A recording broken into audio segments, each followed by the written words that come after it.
हालात बड़े पेचीदा होते चले जा रहे थे। उस वक्त एक पाखंडी जो बारगाह मुस्तफा में बार बार भोंकता था, हमने कोई मंसूबा बंद या प्लानिंग के तहत नहीं, हमारे जज्बे और वजद में ये ऐलान किया था कि बहुत हो गए इनके साथ मुनाजरे करना, डिबेट करना, आओ मैदान में उतरते हैं और देखते हैं, तुम भी आग में कूदो हम भी आग में कूदते हैं। याद होगा ये जज्बात में, वजद में और हुजूर की मोहब्बत में कही हुई बात थी, और वो तो 40-50 लोगों के बीच में कही हुई बात थी।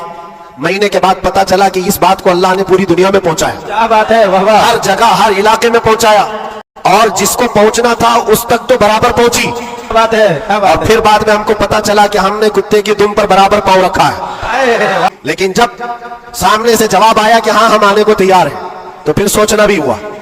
अब मीटिंग भी होने लगी, सब लोग आने भी लगे, कुछ तो हमें डराने भी लगे, डराए भी थे। क्या होगा तुम्हारा, इतना बड़ा ऐलान कर दियो, जल जाओगे मर जाओगे तो करोड़ों मुसलमानों का ईमान क्या होगा। बहुत सारे मामलात थे।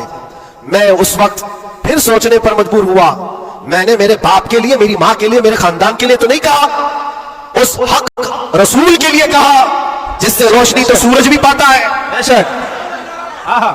है खलीलुल्लाह को हाजत रसूलुल्लाह की। अल्लाह, सुभान अल्लाह। उस वक्त घबराहट, वसवसे भी, अलग अलग किस्म की बातें, लॉकडाउन का माहौल अलग, मेरे घर पर अलग पहरेबंदी, ये सारे मामलात में जानते हो मेरे अजीजों, उस वक्त जब कभी घबराहट के शिकार होकर हिम्मत के साथ मारारा मुतहरा के इस अजीम ट्रांसफार्मर पर मैंने कांटेक्ट किया, हुजूर अमीन मिल्लत की बारगाह में मैंने अर्ज किया कि हुजूर बात ऐसी है, नामूस मुस्तफा की बात है और हुजूर की इज्जत की बात है, गरीब है, फकीर है ये आदमी, मेरे पास ना इल्म की दौलत ना मेरे पास अमल की दौलत, मैंने तो ऐलान कर दिया और मैं जाना चाहता हूं दिल्ली। आप क्या फरमाते हैं? इस अजीम मर्द कलंदर का जवाब आता है, कहते हैं कि बच्चे तूने अपने घर के लिए नहीं पुकारा है, वो मेरे नाना जान की भी, मेरे कायनात की भी, अल्लाह के अजीम रसूल की भी।